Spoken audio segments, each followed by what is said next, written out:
Pues muy buenas tardes a todas y a todos, a todos los egresados y egresadas de todos los programas de CIESAS y en particular a Pacífico Sur, a nuestro programa de maestría. Pues vamos a dar pie a la última actividad de este encuentro, que va a girar en un formato de conversatorio, moderado por mí. Yo soy Mara Alfaro, secretaria técnica del programa de maestría. El conversatorio lleva por nombre Experiencias de vida y formación en la maestría Pacífico Sur, biografías y perspectivas profesionales. Y pues vamos a dar la bienvenida a tres grandes egresadas de aquí del programa. Paso a presentarlas. La maestra Tajeu Díaz Robles, de la generación, yo nada más voy a decir una pequeña biografía de ellas para que luego ellas inicien más. De la generación 2014-2016, en la línea de especialización de antropología jurídica. Luego tenemos a la maestra Patricia Matus Alonso, de la generación 2017-2019, de la línea de especialización de antropología médica. Y a la maestra Itandeu Juárez Acevedo, de la generación también 2017-2019, de la línea de especialización de antropología política y del poder. Bueno, esta fue esa breve presentación de acuerdo a la generación y las líneas. Sin embargo, lo importante y lo que vamos a centrar es en la temática de esta mesa. Yo quisiera que cada una de ellas presentara su biografía. Sus biografías hablan mucho de cómo ustedes se perciben, qué han hecho, ¿no? No es un CBU para CONACYT, ¿no? Es una biografía, ¿no? Entonces para empezar con el tema de tal cual, ¿no? Entonces le doy la palabra, no sé quién de ustedes quiera empezar. Obviamente su biografía estaría padre que antes de la maestría, la maestría y después de la maestría, porque justo por ahí vamos a girar nuestra segunda partecita, ¿no? Entonces, si quieres empezar, Tajeu. Eso es. Sí, ya está. Hola, buenas tardes. Qué gusto volver aquí. Ya tiene rato que no visitaba el CIESAS. Muchas gracias por la invitación, Oscar, Mara. Bueno, yo soy de Tlahuitoltepec, que es una comunidad que está en la Sierra Norte, como a 3 horas aproximadamente.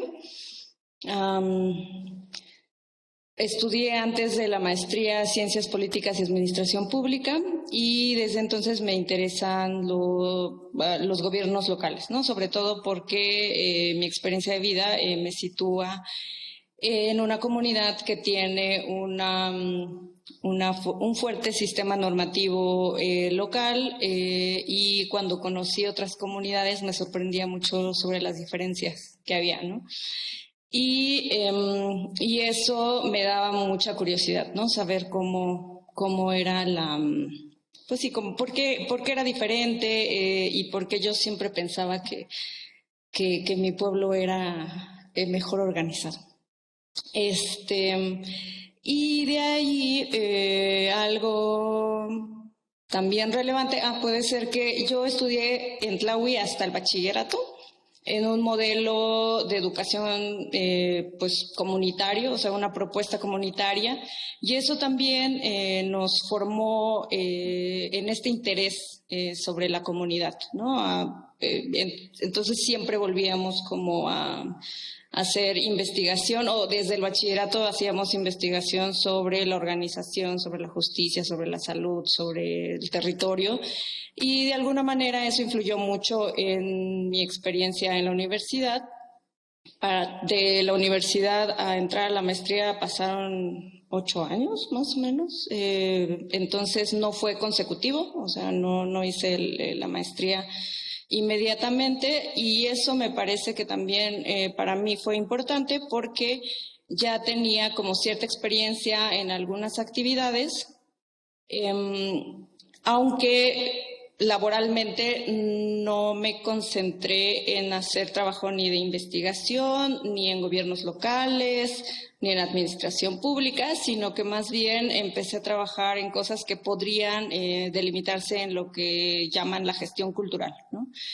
Y después de la maestría volví otra vez a eso. Participé con algunos investigadores de aquí del CIESAS en algunos peritajes antropológicos, pero creo que el hecho de tener un conocimiento amplio de las comunidades, de la organización, de las diferencias que puede haber entre una u otra comunidad, me ha permitido también poder estar en cualquier espacio, digamos, o área laboral, porque al final en Oaxaca siempre tienes que tratar con autoridades, con organizaciones comunitarias, y eso fue muy importante, ¿no?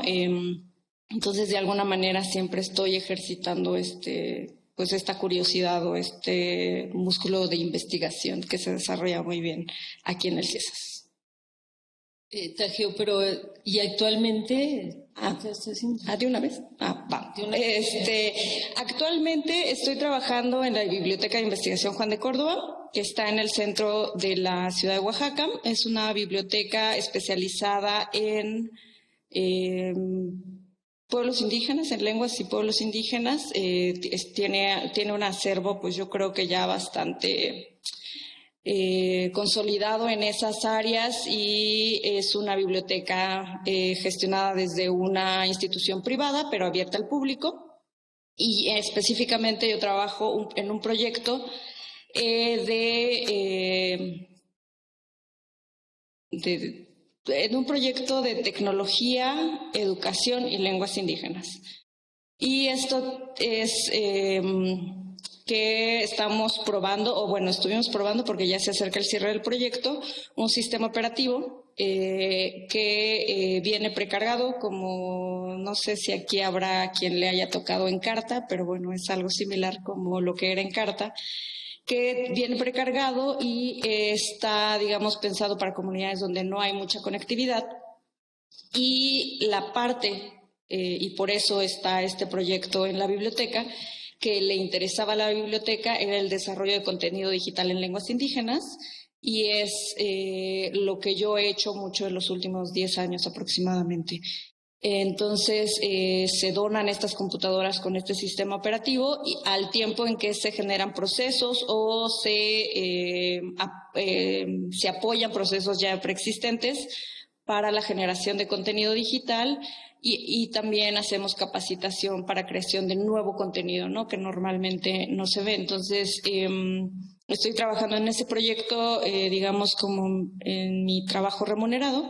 Y por otro lado, estoy en un colectivo desde hace 11 años que se llama Colectivo Mije, el Colmix. Y el Colmix es un colectivo de personas de la región Mije. Somos ahora 12 personas de 7 comunidades aproximadamente. Y es un colectivo que articula como a profesionistas de diferentes comunidades que estamos retornando, o que hemos estado entre nuestra comunidad y nuestros espacios de migración permanentemente como interesados en hacer investigación, en desarrollo de contenido, en desarrollo también como de materiales para el estudio de nuestra lengua, de nuestra historia, de nuestro territorio.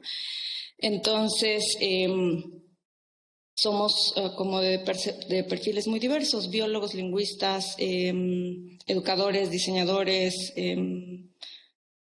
y programadores, porque también ese es un área muy importante. Y pues estamos trabajando actualmente en una planificación lingüística comunitaria en la región Mije, colaborando con otros colectivos y otras organizaciones que han realizado este trabajo durante más tiempo que nosotros. sobre todo estamos dando continuidad a un proceso que inició hace 40 años en la región. Y vendo mermeladas. Gracias, Tegeo. Pati. Bueno, yo soy Pati. No sé ni por dónde empezar, o más bien no sé cómo empezar.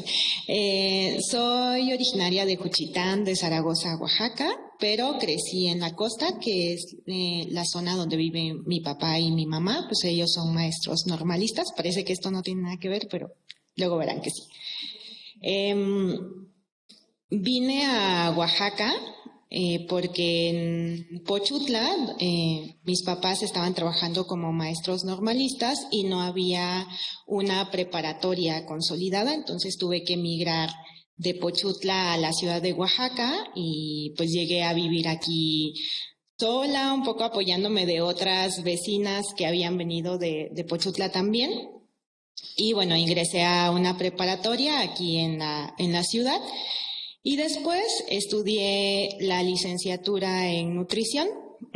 Digamos que mi formación básica es la nutrición.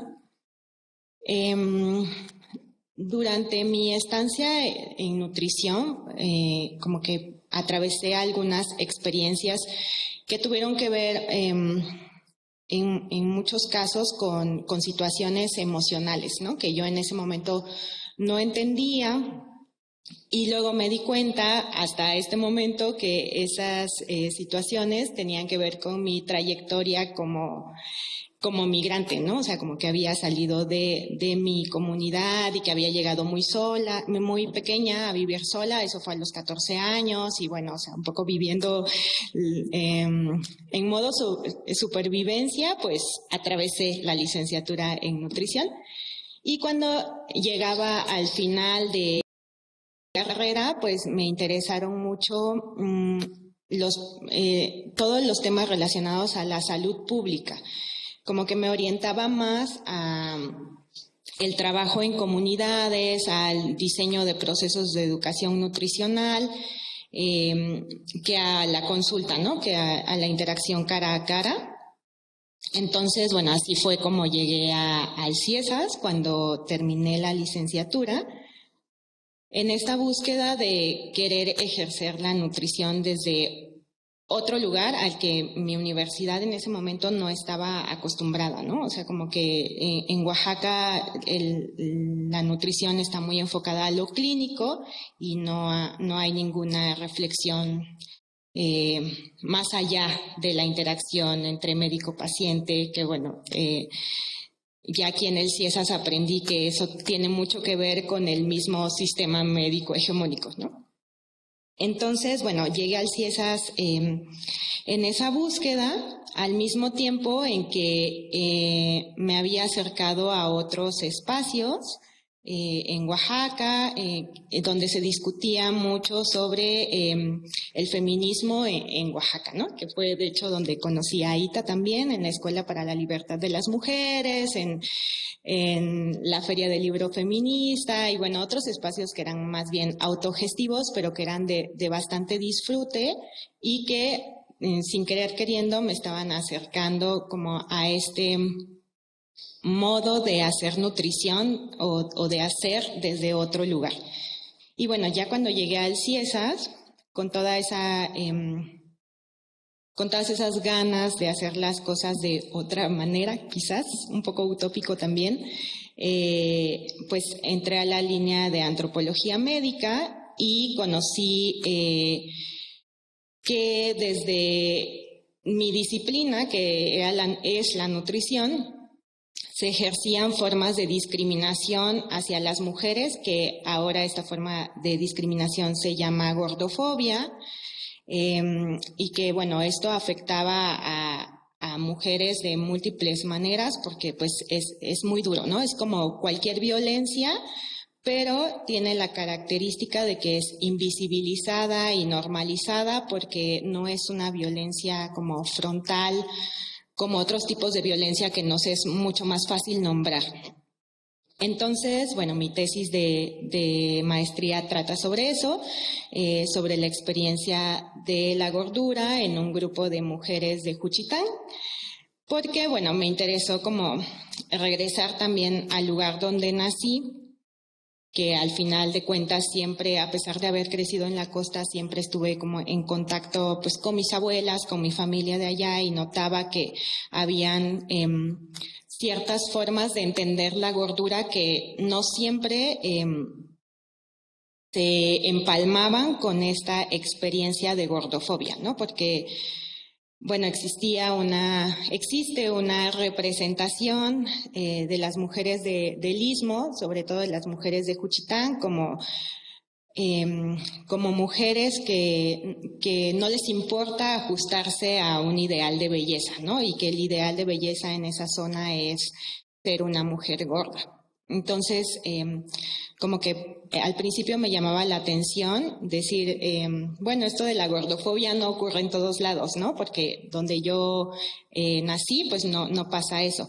Pero en el trabajo de campo me di cuenta de que sí pasa, ¿no? O sea, que al mismo tiempo en que hay una representación del cuerpo, de la belleza y de la feminidad que se acerca a la gordura y que es relativamente aceptada, pues las mujeres con las que yo estaba trabajando, que eran mujeres jóvenes y universitarias, pues se acercaba más a la gordofobia. Entonces, bueno, estos hallazgos cambiaron mucho mi manera de ver la nutrición, porque como que entré en una crisis y un duelo, porque sí quería ser nutrióloga, pero no quería ser una nutrióloga que como que ejerciera estos tipos de discriminación y que además, bueno, yo me daba cuenta que uno de los espacios donde más se ejercía y se naturalizaba y se aceptaba la gordofobia, pues era en los espacios clínicos, ¿no? Entonces, pues quería ser nutrióloga, pero no sabía cómo, ahora que estaba ya como con todos estos conocimientos que tenía en el CIESAS. Y, ya saliendo del CIESAS, pues quería seguir trabajando estos temas. Entonces, pues, pero se atravesó la pandemia, entonces decidí crear un proyecto que se llama Nutrición, Cuerpo y Goce, que es una plataforma desde donde hago investigación independiente y desde donde hago consultas uno a uno, pero desde este otro lugar que tanto había deseado y que más bien lo he estado experimentando durante este tiempo. Entonces, lo que hice fue crear un modelo de atención para promover la salud y la buena alimentación, pero desde un enfoque no centrado en el peso, desde un enfoque que está como mucho más centrado en el disfrute, por eso se llama Nutrición, Cuerpo y Goce, que además las mujeres que vienen a mi consulta, pues muchas son de Oaxaca y han estado en periodos de dieta y de restricción, entonces pues trato también de incorporar, además de esta reflexión, también como una parte de cocina tradicional, ¿no? Como me encantan los guisados y me di cuenta que la gente piensa que los guisados de Oaxaca son engordantes y son lo peor del mundo y llegan a la consulta con mucha culpa porque comen un guisado, pues yo soy como la defensora del guisado. Entonces, bueno, eso es lo que hago desde mi proyecto de Nutrición, Cuerpo y Goce. Es un proyecto que disfruto mucho y que está más como enfocado en la práctica. Y a la par ingresé al doctorado, estudio el doctorado en estudios feministas. Me da mucha atención hablar de eso porque ya voy a terminar y estoy como con la presión de la tesis y todo eso. Pero yo quería trabajar en el doctorado con estos temas y conversando mucho con mi directora de tesis, me di cuenta que el tema que más me interesaba era las experiencias de discriminación y resistencia.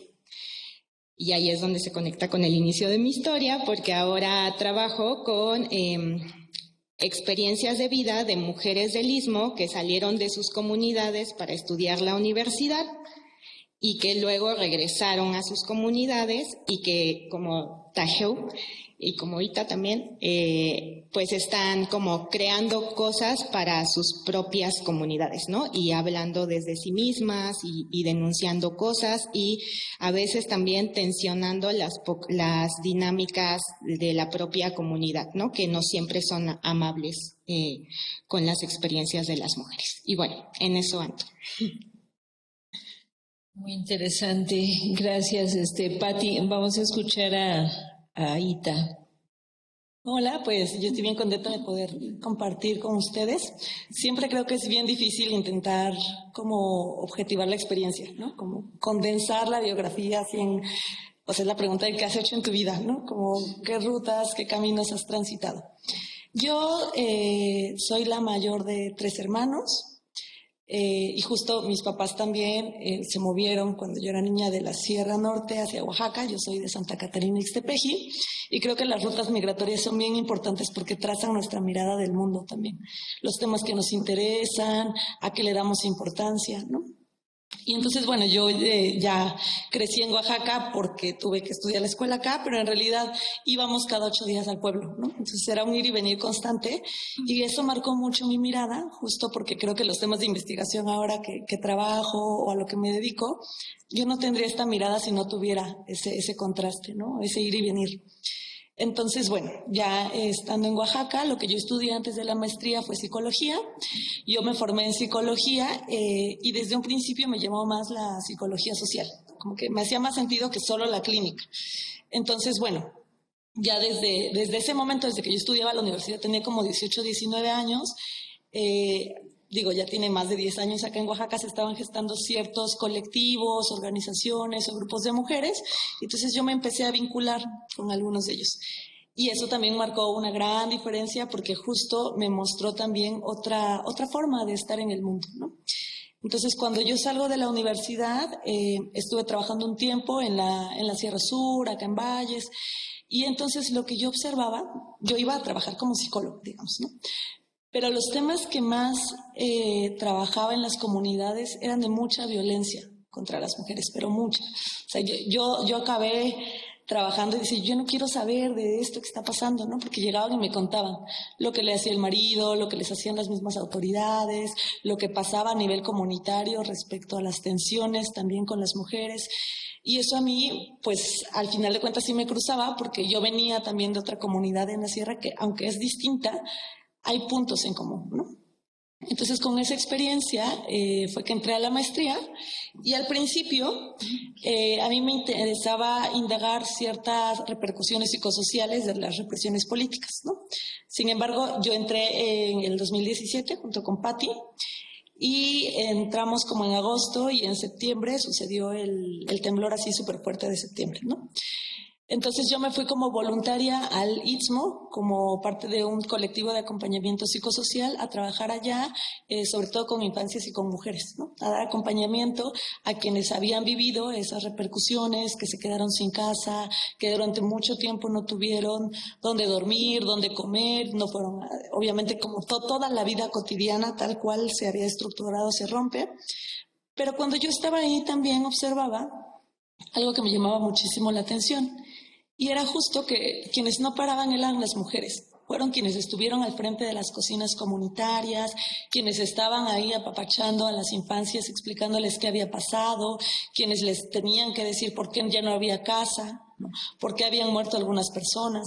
Y entonces eso fue lo que me llamó la atención y por ahí, digamos, que empecé a orientar el tema de investigación, que es el que ahora trabajo y que es el que trabajé en la maestría, en torno a la reproducción de la vida, ¿no? A cómo las mujeres sostenemos cotidianamente la vida, pero al mismo tiempo, cómo cotidianamente, mientras sostenemos la vida común, luchamos por defender la propia vida, ¿no? Luchamos por que no nos maten, luchamos contra el acoso, luchamos por frenar esas violencias constantes y por crear miles de estrategias para poder salir de ahí. Entonces, ese fue como el foco en el que yo estuve trabajando, al menos en investigación, pero a la par, Estar en la maestría me permitió sostener muchas otras cosas, ¿no? Como procesos organizativos. Desde ese entonces acompañaba diferentes colectivos o organizaciones entre mujeres, desde mi ser psicóloga. Entonces, pues facilitaba talleres, conversatorios, dinámicas grupales que me permitían ver también y darle fuerza a lo que se estaba gestando aquí. Entonces, pues bueno, también en ese momento fue cuando conocí a Patti en la Escuela para la Libertad de las Mujeres. Ahí facilitó un módulo de autoconciencia que también me resultó sumamente potente para dar luz a todo lo que yo sentía, pero que a veces se dificulta poner en palabras, ¿no? Como ir incluso creando esas nuevas palabras ante lo que estaba sucediendo. Entonces, igual, como a la par, en ese momento comenzamos con otras compañeras a tejer ciertos intereses investigativos, ¿no? Y ahora, digamos, como todas esas semillitas que se fueron sembrando en ese momento, pues justo lo que resultaron fue ahora, después de la maestría, me animé a estudiar el doctorado en la UAP, en la línea de entramados comunitarios.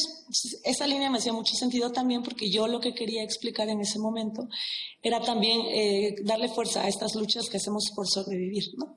Sin embargo, en este giro también respecto a cómo cambia nuestra mirada, nuestros intereses, yo me di cuenta que lo que quería en la maestría, lo que quería era contar la historia de las mujeres de mi familia, del inmenso trabajo que hacen todo el tiempo por sostener la vida, ¿no? Y al final de cuentas, obviamente no iba a hablar de las mujeres de mi familia, ¿no? Pero digamos que situé como la investigación como un esquema un poco más grande, pero el corazón de la investigación era ese, ¿no? Y entonces ahora que estoy estudiando el doctorado, en un principio yo quería indagar respecto a cómo resistimos ante esas violencias, ¿no? Como indagar más profundamente en esas luchas. Sin embargo, ya con la reflexión, el compartir, el hacer también en común con otras, pues me di cuenta que lo que estaba en el centro era la trama vincular que tejemos entre mujeres para sostener la vida, es decir, esa red de vínculos que vamos tejiendo y que permiten otra forma de vivir un poco también fuera de las lógicas del capital, fuera de las lógicas de las mediaciones patriarcales, ¿no?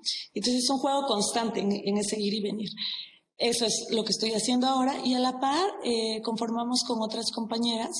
Esto también se gestó en la pandemia. Yo empecé a estudiar el doctorado en la pandemia, entonces en realidad era imposible vernos presencialmente y las sesiones eran virtuales.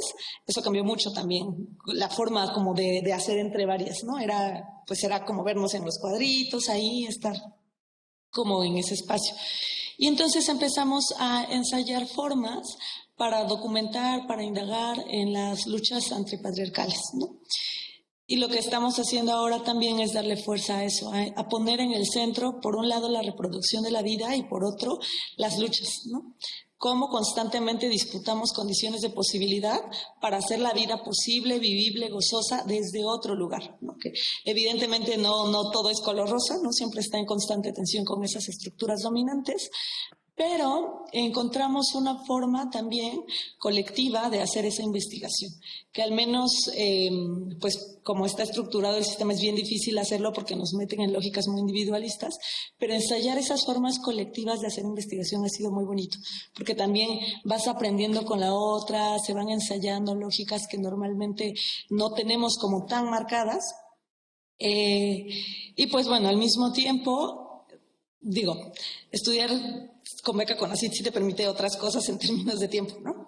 Entonces, al mismo tiempo, pues le he dado mucha fuerza también a atender procesos colectivos, ¿no? Al acompañar procesos colectivos también con organizaciones como Peque Espacio, ¿no? O con el programa de maternidades, de adolescencias, que es por donde estoy también como acompañando ahorita, o en la escuelita que seguimos ahí gestando, con el colectivo Mujer Nueva, así distintos, ¿no? Y eso es mucho de lo que hago, al menos acá en Oaxaca, digamos. Ya luego, claro, me voy al Istmo y es otra forma de trabajar, pero también algo bien importante es cuando estoy en mi comunidad, ¿no? Que es otra forma de hacer, muy distinta, porque evidentemente venir de un lugar te hace estar de otra manera, entender la tierra también de otra forma, vincularte de una manera distinta. Evidentemente, por ejemplo, desde asumir y respaldar cargos familiares hasta estar como organizándote de otra manera, ver las dinámicas tan distintas que existen. Entonces, esto lo digo porque creo que este movimiento constante, sí, al menos lo que yo siento es, me ha dado cierta perspectiva también en la vida e incluso como ensayar, ¿no? Por decir, yo aquí vengo ahorita como la maestrante en antropología, pero en mi pueblo soy Ita, ¿no? No importa si estudié psicología, no importa si estudié antropología, no importa, o sea, no importa como todos esos títulos, en realidad te mueves de otra forma. Igual en el Istmo, ¿no? Ahí... por ejemplo, digamos, como soy amiga de otras mujeres, soy la madrina de tal cosa, soy así, ¿no? Entonces, creo que eso también es algo muy gozoso que te permite el hacer investigativo, ¿no? Que es, obviamente, cuestionar desde dónde te posicionas, cómo dices las cosas, cómo también compartes tu mirada, cómo te mueves en la vida en general. Y bueno, pues eso.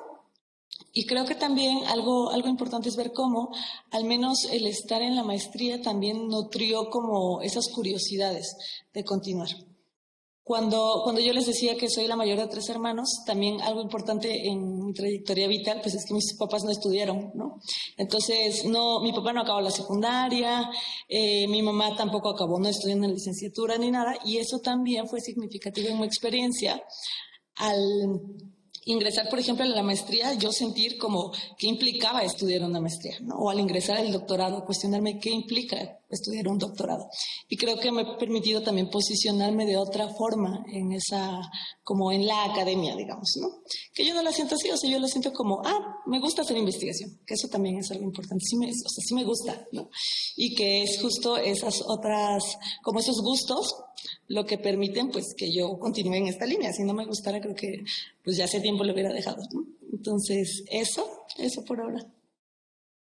Gracias, Ita. Pues realmente es un privilegio haber escuchado de su propia voz la biografía tal cual ustedes la sienten, ¿no? Tal cual es.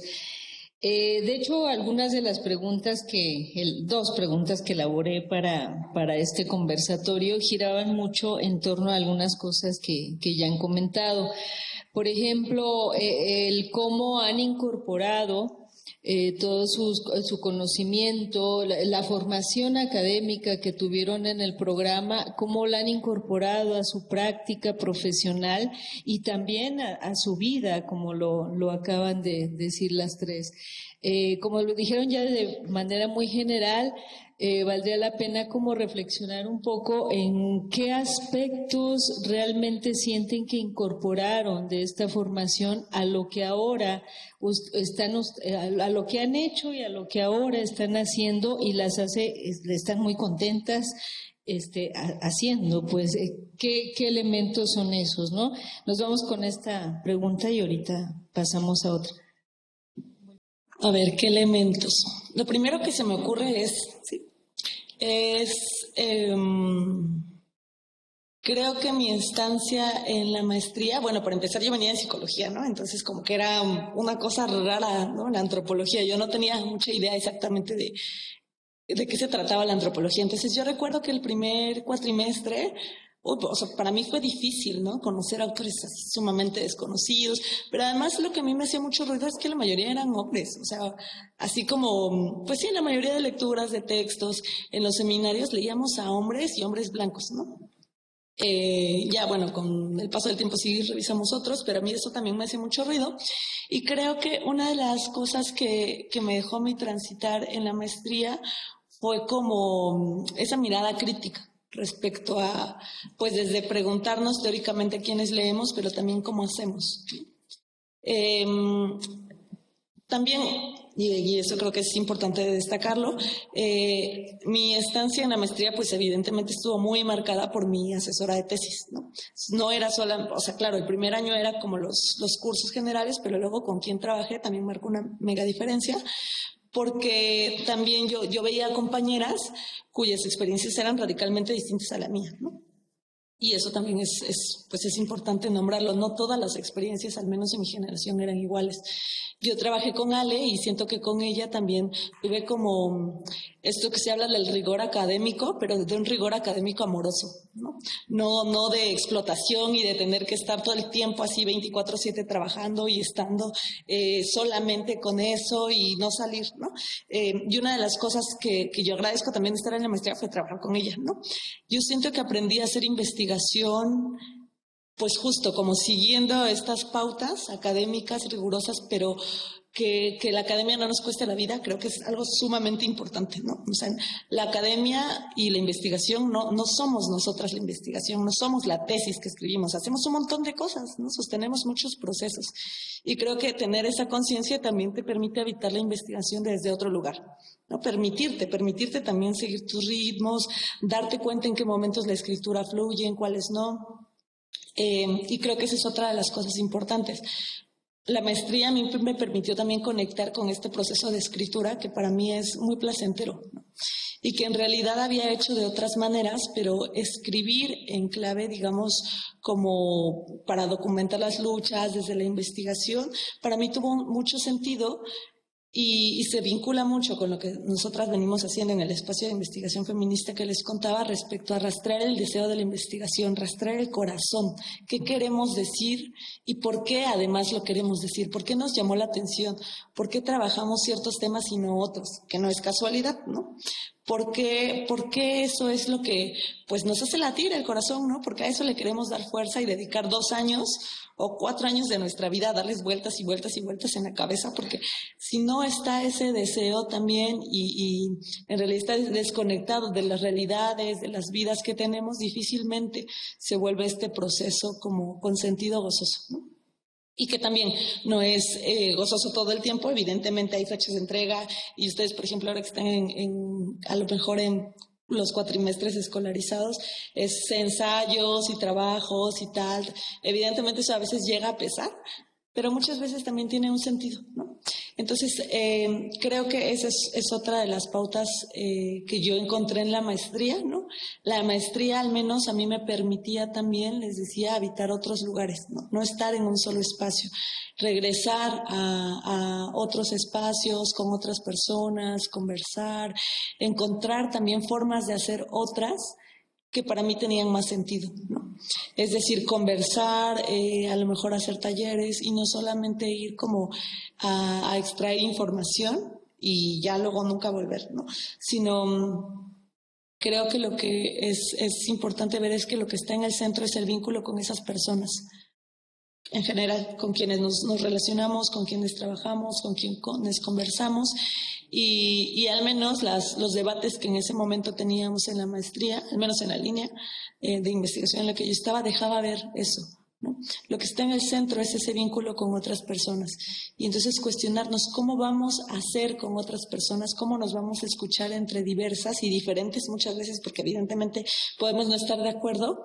Creo que tiene un potencial político sumamente fuerte, ¿no? Sobre todo aquí en Oaxaca también en términos organizativos es claro. Entonces, ¿cómo aprendemos a organizarnos a través del trabajo cotidiano? Nosotros hablamos de investigación, pero puede ser cualquier otro trabajo, ¿no? ¿Cómo aprendemos a organizarnos? ¿Cómo aprendemos a producir decisión? ¿Cómo tomamos decisiones entre diversas, distintas, opuestas? Entonces creo que eso tuvo mucho sentido para mí y fue como una de las semillitas que se formaron aquí. Y bueno, evidentemente también la curiosidad como de seguir explorando, porque cuando yo llegué al CIESAS, las ciencias sociales eran un mundo como bien alejado para mí, ¿no? Entonces, claro, empezar a leer, a conocer perspectivas, teorías, argumentos que para mí tenían mucho sentido y que incluso me mostraban aquello que faltaba, es decir, aquello que de plano no me daba para entender lo que yo estaba viviendo, creo que también le dio mucha fuerza luego a la mirada respecto a documentar e indagar en aquello que nos interesa y que todavía quizá no está como con la suficiente fuerza compartida en términos como amplios, ¿no? Eso por ahora. Ay, okay.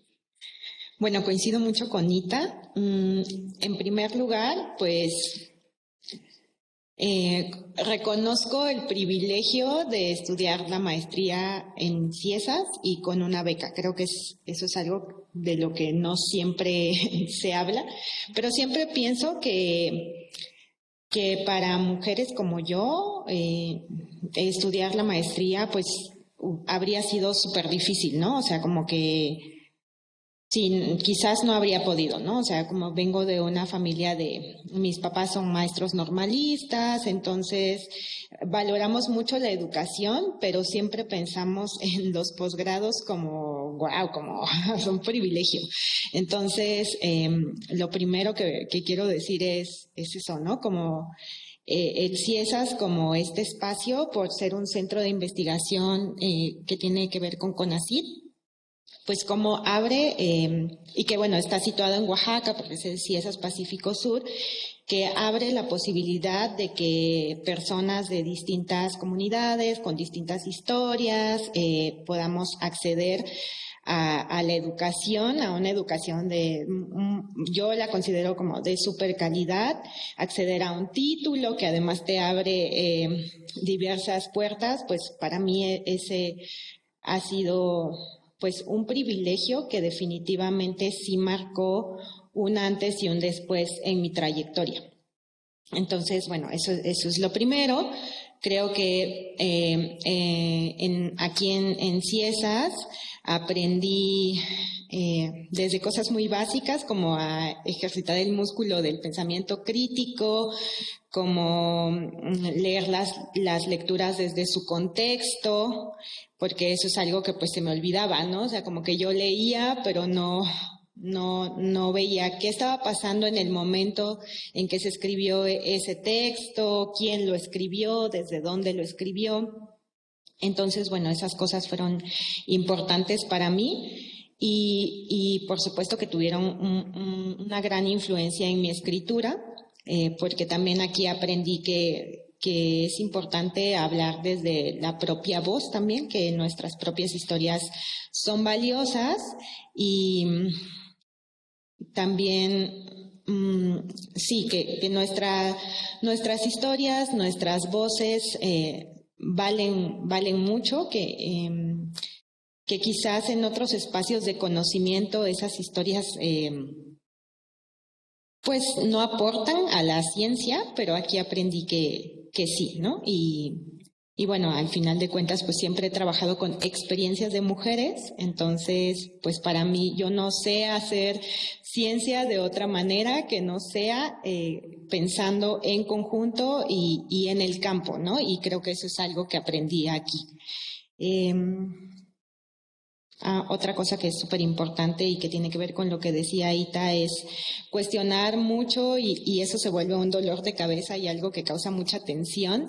Desde dónde hacemos investigación y cómo, ¿no? Desde cómo, por ejemplo, cómo le nombras a las personas con las que estás trabajando y no nada más cómo le nombras, porque luego les ponemos en la investigación mis amigas, pero ni son nuestras amigas, ¿no? No es mis colaboradoras, pero en realidad no son mis colaboradoras. Entonces, estas discusiones de cómo hacer investigación y desde qué lugares, pues conllevan como una reflexión, una autocrítica y una autoconciencia que no se está llevando a cabo en otros espacios o en otras instituciones y creo que es algo que agradezco mucho al CIESAS y también como pues la verdad es que fue súper disfrutable, todas las lecturas son muy ricas.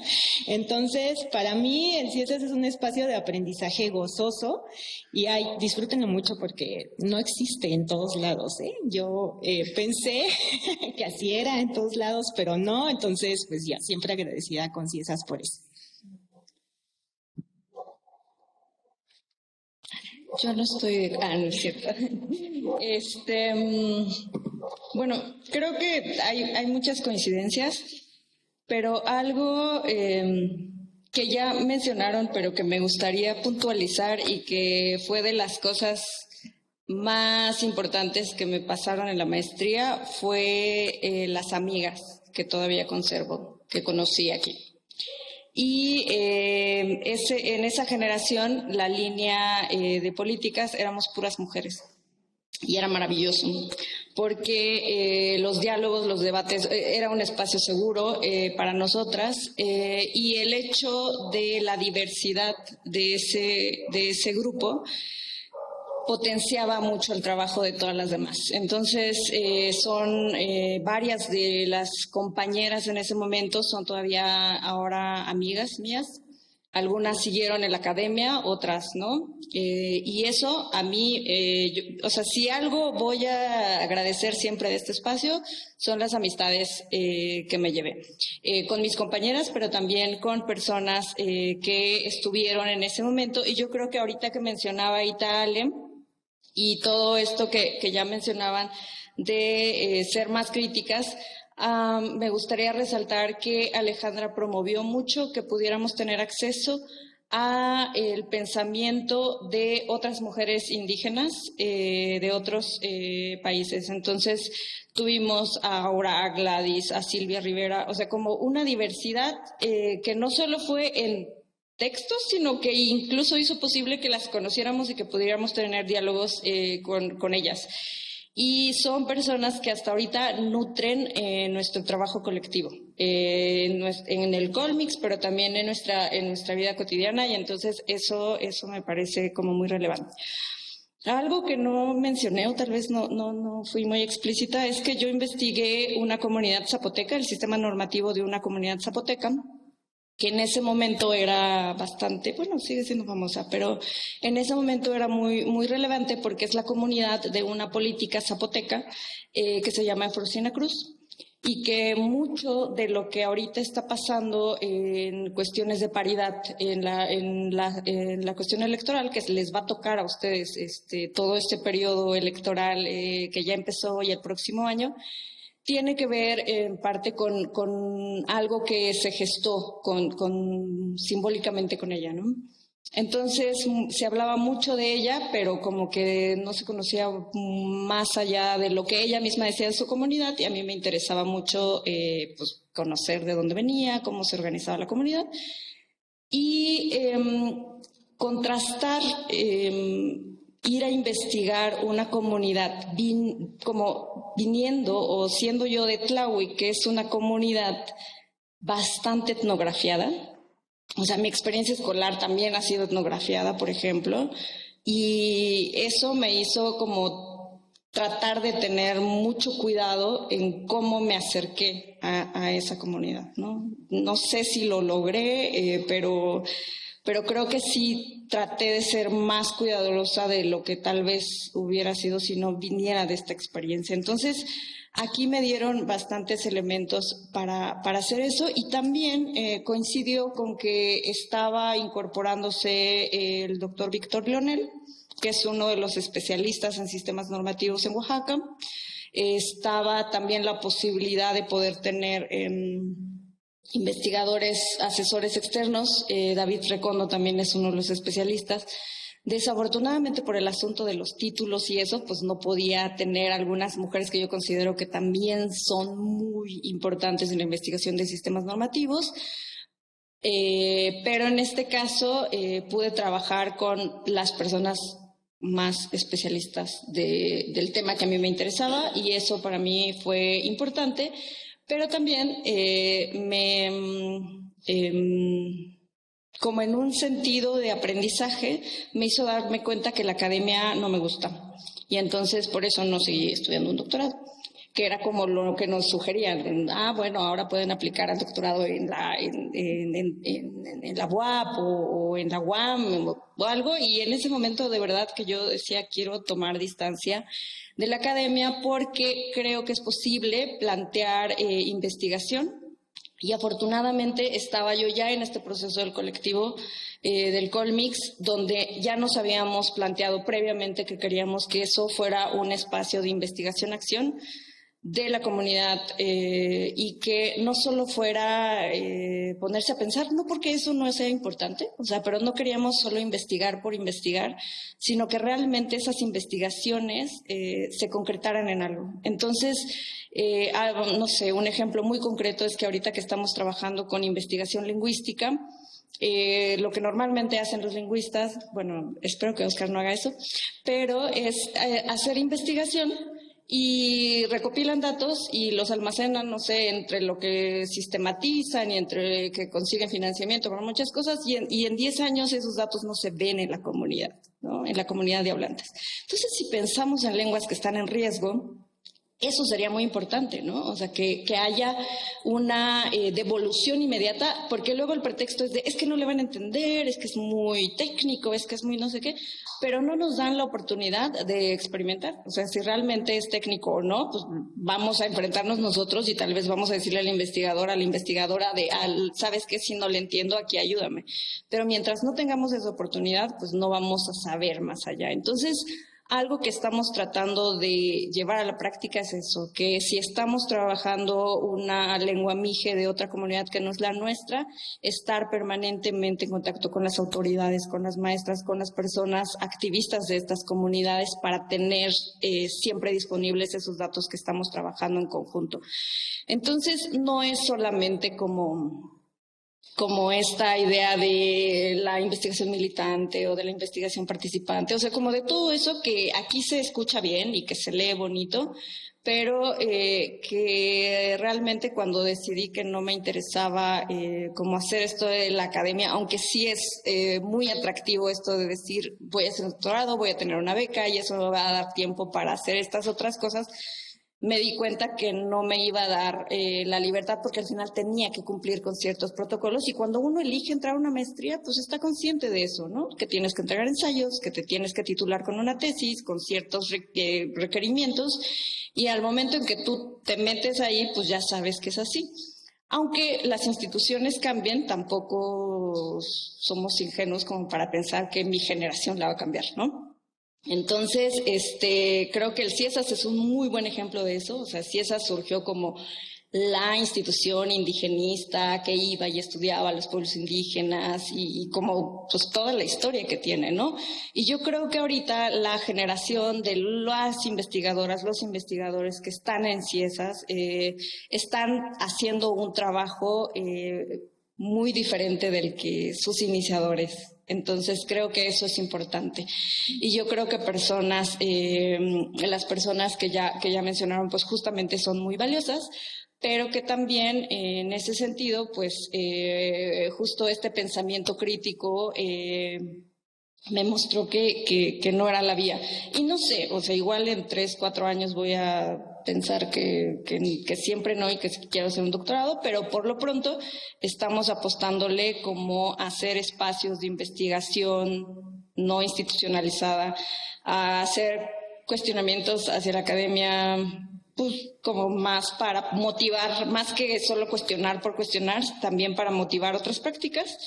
Y un ejemplo de eso ha sido una serie de entrevistas que ustedes pueden ver en YouTube, que se llama Entrevista al Entrevistador, donde entrevistamos a investigadoras e investigadores que han hecho investigación sobre la región Mije y les armamos como un panel de entrevistadores para saber como dónde está su investigación, por qué les interesó hacer investigación en la región y todo eso. Entonces, por ahí va como pues un poco lo que aprendí aquí, pero sí resaltar que son las amigas las que han sido mi mayor ganancia del paso por esta institución. Pues gracias, pues siguen agotando ustedes mis preguntas que ya tenía planteadas, ya las están desarrollando. Pero bueno, siguiendo en este mismo contexto y sobre todo relacionándolo con la exposición de otra de las compañeras egresadas que antes antecedió, Anabel Yahuil García, que también es la generación de ustedes, ¿no? 2000, de la tuya, claro, 2014, 2010, digo, sí, ¿no? 2014-2016. Ella, su participación fue sobre los retos y límites en la inserción del ámbito laboral. Aunque, y bueno, ella comentaba que ya viéndolo en retrospectiva y de acuerdo a su propia experiencia y trayectoria, pues la maestría le hubiera estado bien, quizá no solamente en esta maestría, sino en otras, que se dieran más elementos prácticos, en tanto teóricos como metodológicos, para insertarse a la cuestión laboral. Yo me acuerdo cuando hice el primer como sondeo de dónde andaban los egresados, los primeros resultados arrojaban que una vez que terminan, casi cuando terminan el primer año o el segundo, batallan mucho para insertarse, ¿no? Hacia el ámbito laboral como tal, ¿no? Entonces, en ese sentido, ustedes, o sea, ¿qué piensan? ¿Qué le faltó a la maestría? Porque ya hablaron todo lo que ganaron y cómo concibieron el programa. El caso de Tajero me parece súper interesante porque, en efecto, uno decide, no, esto no me gusta, yo me voy por este otro camino, ¿no? Entonces, valdría la pena, pues, pensar qué piensan ustedes ahora sí del campo laboral, de la investigación, desde donde sea, desde la institucionalizada como no la institucionalizada, ¿no? Adelante. ¿Y qué faltó? Bueno, y qué les hubiera gustado que la maestría tuviera para poder, ¿cuál ha sido su experiencia, pues? Denme un minuto para procesar. A ver, yo. Ay, ni sé qué decir. No, sí.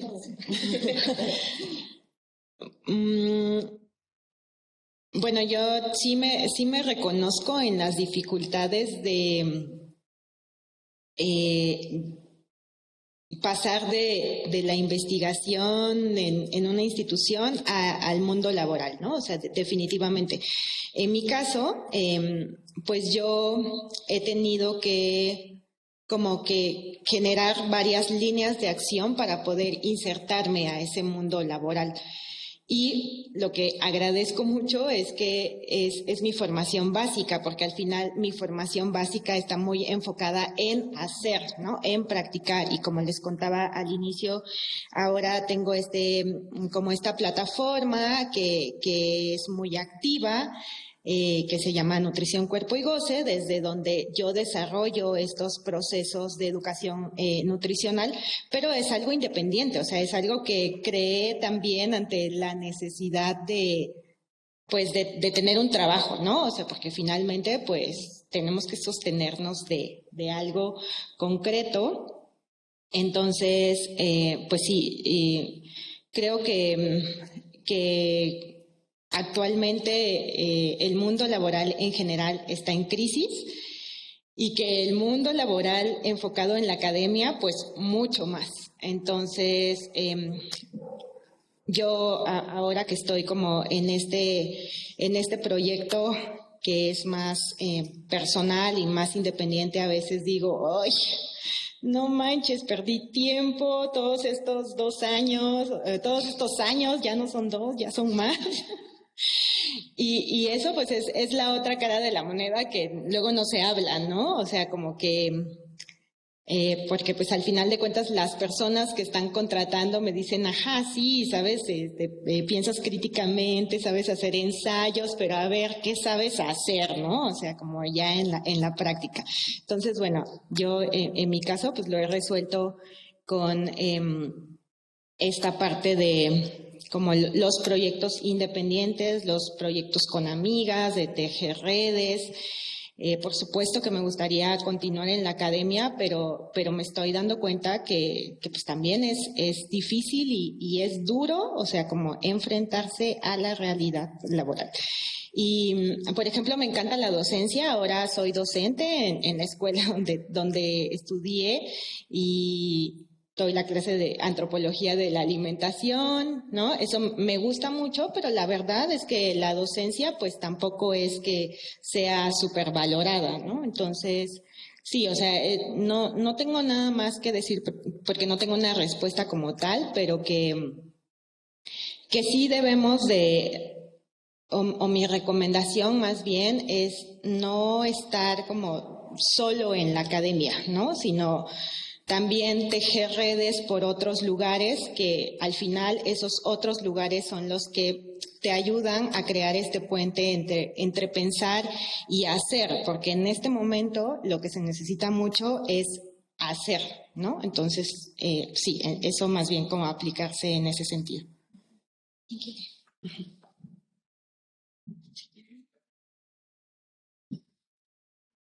Algo que ya mencionaron ellas dos y que creo que yo no mencioné para no repetir, pero era esto de que si no vienes de antropología, te cuesta trabajo agarrarle la onda, sobre todo a algunas materias. Entonces, o algunas lecturas. Entonces, en algunos espacios me ha tocado que de pronto me presentan como antropóloga, no sé qué, y hay algunos antropólogos que se enojan porque dicen, no, tú no eres antropóloga, solo hiciste la maestría en antropología.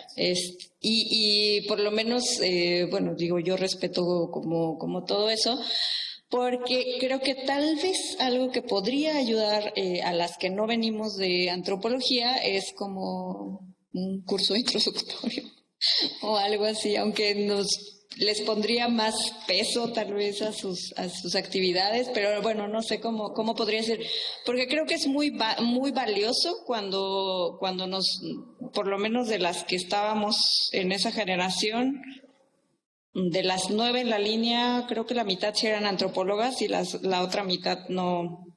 Éramos como de varios perfiles y eso enriqueció mucho todo. Entonces, ellas mismas nos ayudaban con algunas cosas, como a ampliarnos un poco la perspectiva, sobre todo de algunos textos muy iniciales, y probablemente eso podría ser como algo.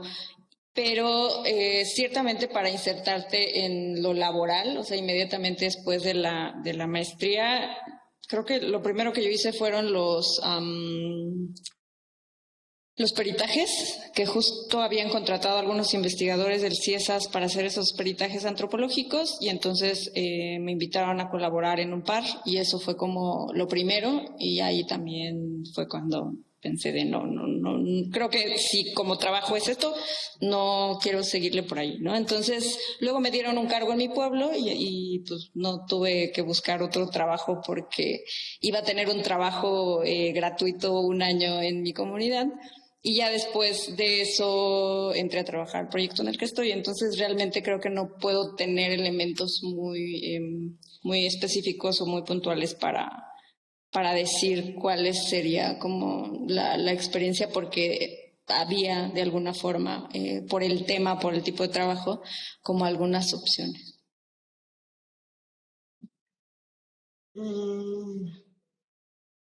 Cuando yo escuchaba tu pregunta, Mara, es que como yo justo lo que trabajo es en relación al trabajo, ¿no?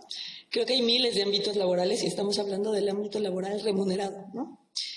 Que es como en específico, a mí me hace mucho sentido lo que decía Patti, porque yo también mientras estuve en la maestría es que nunca dejé como de darle fuerza a otras cosas. La maestría no era lo único que hacía y creo que eso sí hace una mega diferencia, ¿no? Si solo nos dedicamos a la maestría es como luego sales al mundo y que no.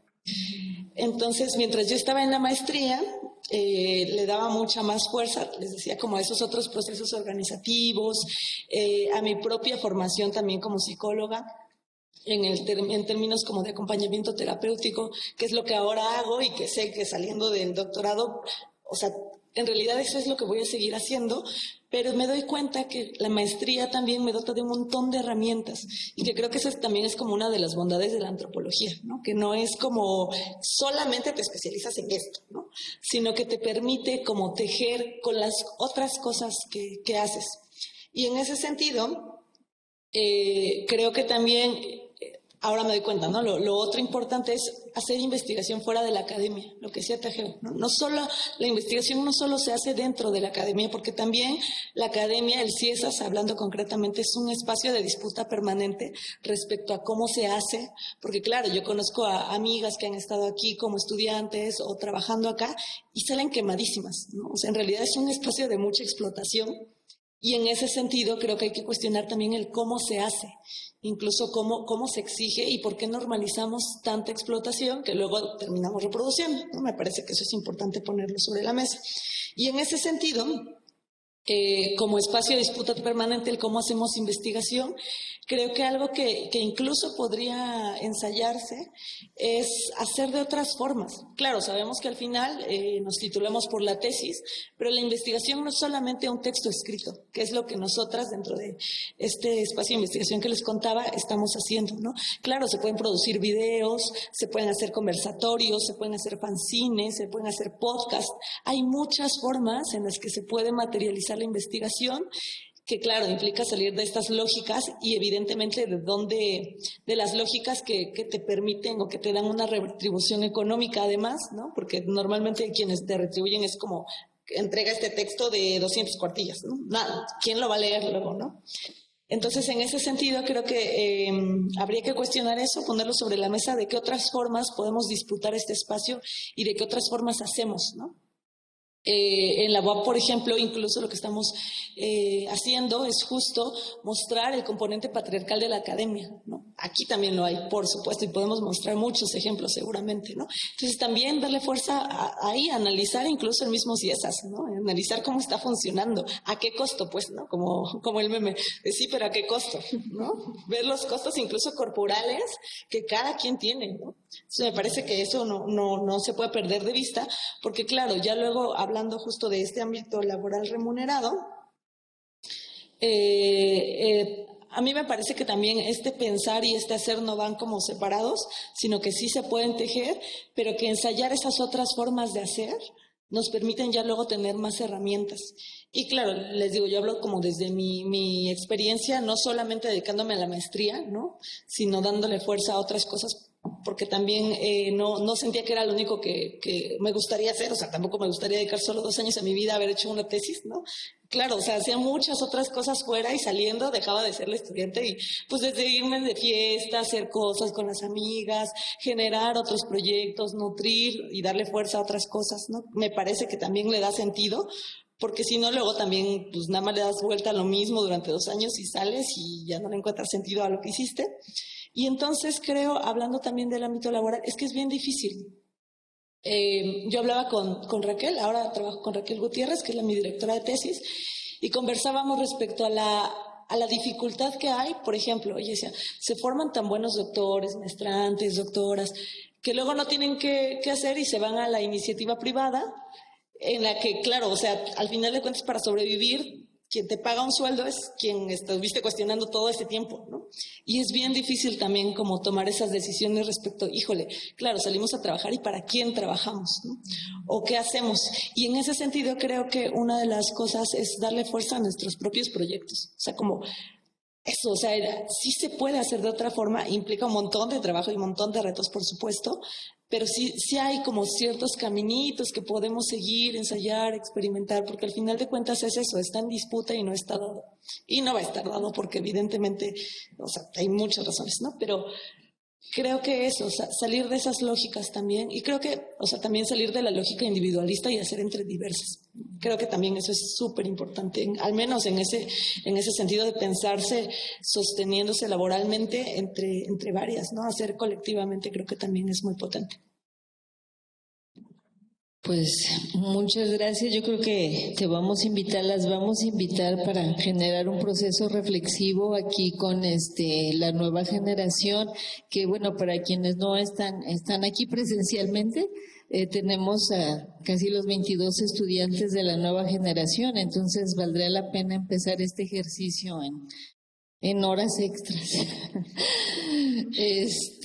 no pagadas. Bueno, pues miren, ya estoy checando la hora y pues ya casi estamos cerrando la actividad. Entonces me gustaría ver con ustedes si alguien quiere aportar una idea más, algún comentario más, y también abrir al público, si alguien tiene algún comentario. Aquí las nuevas y nuevos estudiantes, ¿les movió algo lo que dijeron nuestras egresadas? ¿En línea no tenemos? ¿En comentarios tampoco? Mira, aquí Lina quiere aportar. Acércate de este lado, Polina, para el micrófono. Aquí, pero para que se te escuche.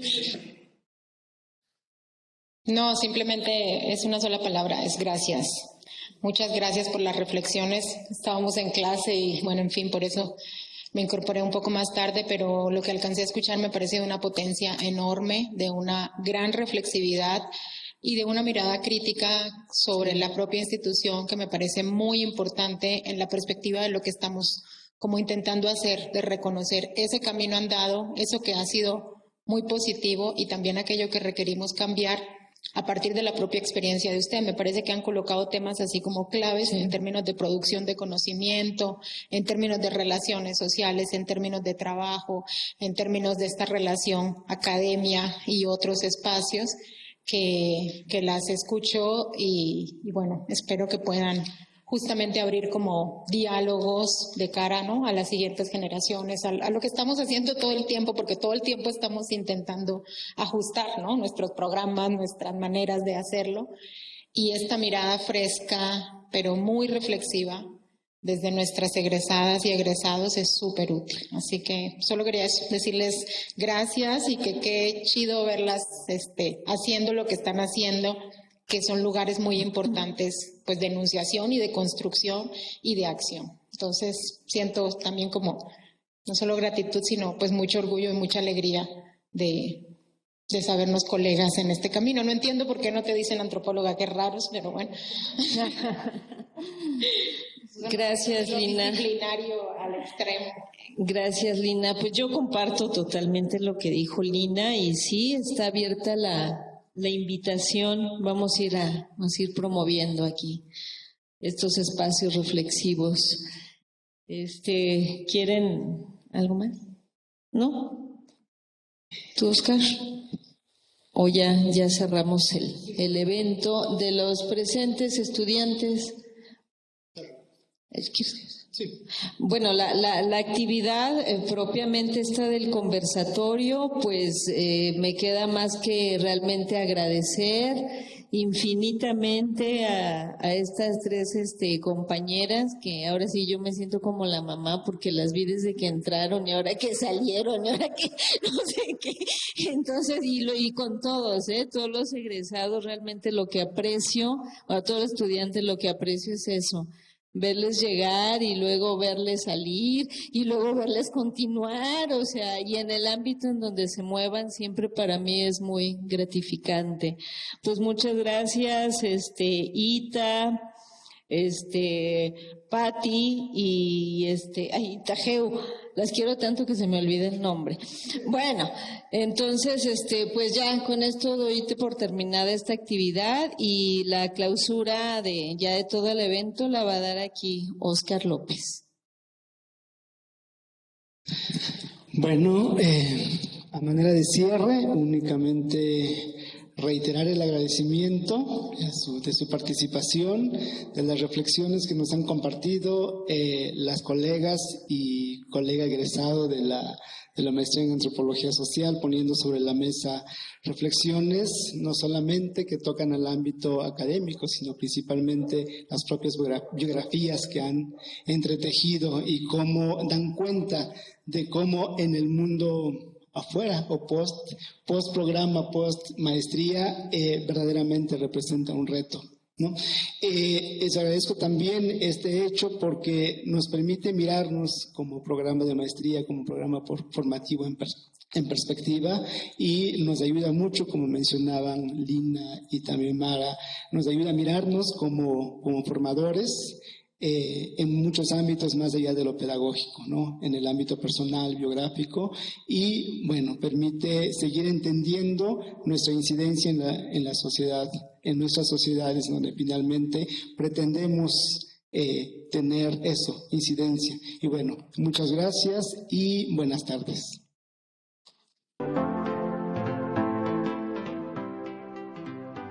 Yo decidí realizar un posgrado en el CIESAS porque me pareció que cuenta con una rama de conocimientos muy amplia y compleja que me permitía desarrollar mi tesis desde la antropología para poder acercarme así a los dos grupos de mujeres con los que conviví. Tu residencia y los seminarios me ayudaron a acotar los temas de mi investigación y hasta la fecha sigo recibiendo una retribución cálida por parte de sus profesores.